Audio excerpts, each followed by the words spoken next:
وَأَحْسِن كَمَا أَحْسَنَ اللَّهُ إِلَيْكَ، اور جیسے اللہ تعالیٰ نے تم پر احسان کیا ہے، تمہارے ساتھ بھلائی کی ہے، تو بھی لوگوں کے ساتھ بھلائی کر۔ اس کا ایک واقعہ میرے ماموں نے سنایا، مولانا داؤد غزنوی صاحب کے بھائی ہوا کرتے تھے، مولوی عبد الواحد غزنوی، یہ اہل حدیث تھے، اور لاہور میں رنگ محل میں چینیاں والی مسجد تھی، اس میں وہ امام تھے، خطیب تھے۔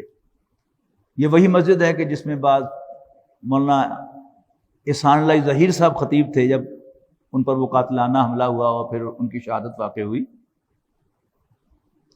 اور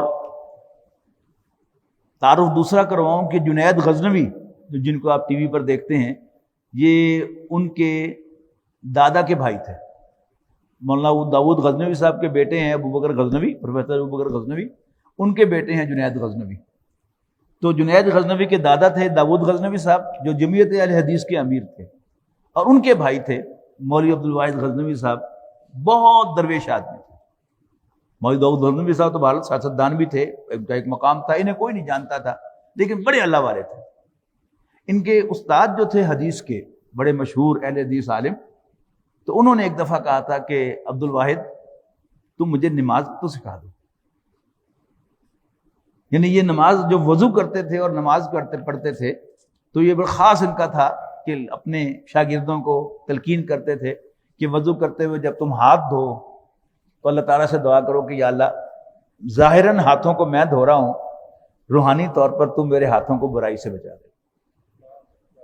جب وہ منہ پہ چھینٹا مارتے تھے تو کہتے کہ یا اللہ، میری آنکھوں کو حرام سے بچا اور میرے چہرے کو جہنم کی آگ سے بچا۔ یعنی ہر اس کو دھوتے ہوئے ساتھ ساتھ وہ یہ دعا کرتے تھے۔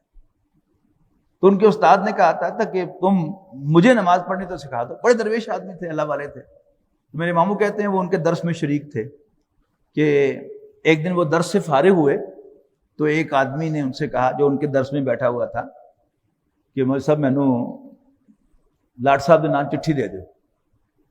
لاٹ صاحب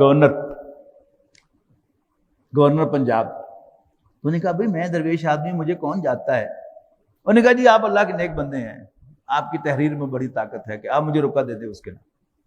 اس نے بڑا مجبور کیا، تو یعنی قرآن شریف کی جلد میں یہاں کچھ انہوں نے پیپر رکھے ہوئے تھے، کچھ نوٹس لکھنے کے لیے یا کسی کو کوئی پیغام بھیجنے کے لیے، تو انہوں نے وہ ایک اتنی سی چٹ نکالی کاغذ کی اور لیڈ پینسل سے اس پر آیت کا یہ ٹکڑا لکھ کے اس کو دے دیا، احسن کما احسن اللہ الیک، بھلائی کر لوگوں کے ساتھ جیسے اللہ نے تیرے ساتھ بھلائی کی۔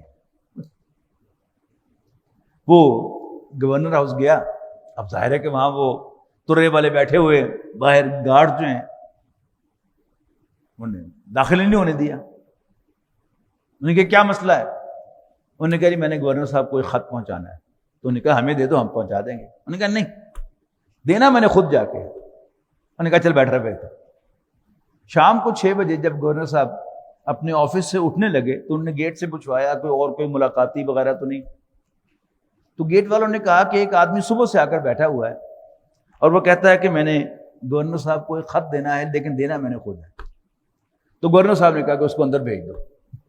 اندر جا کے وہ چٹ جو ہے اس نے حوالے کر دی، اس لیڈ پینسل سے لکھا ہوا تھا احسن کما احسن اللہ الیک، تو بھی لوگوں کے ساتھ بھلائی کر جیسے اللہ نے تیرے ساتھ بھلائی کی۔ اب وہ عربی میں تھی، انگریز تھا وہ گورنر۔ تو دیال سنگھ کالج کے عربی کے پروفیسر کو بلایا گیا اور انہوں نے گورنر ہاؤس میں جا کر ترجمہ کر کے دیا گورنر صاحب کو کہ اس کا مطلب یہ ہے۔ باہر گورنر سمجھا، صحیح سمجھا۔ انہوں نے کہا جی کیا بات ہے، نوکری چاہیے؟ انہوں نے کہا ہاں جی نوکری چاہیے۔ کیا پڑھے ہوئے ہو؟ انہوں نے کہا جی FA پاس ہوں۔ نائب تحصیلدار لگا دوں؟ انہوں نے کہا جی لگا دوں۔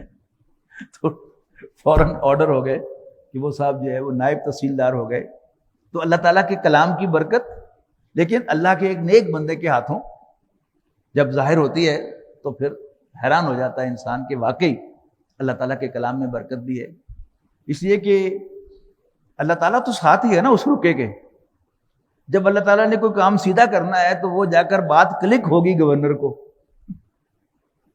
ورنہ تو وہ کاغذ پھینک بھی سکتا ہے۔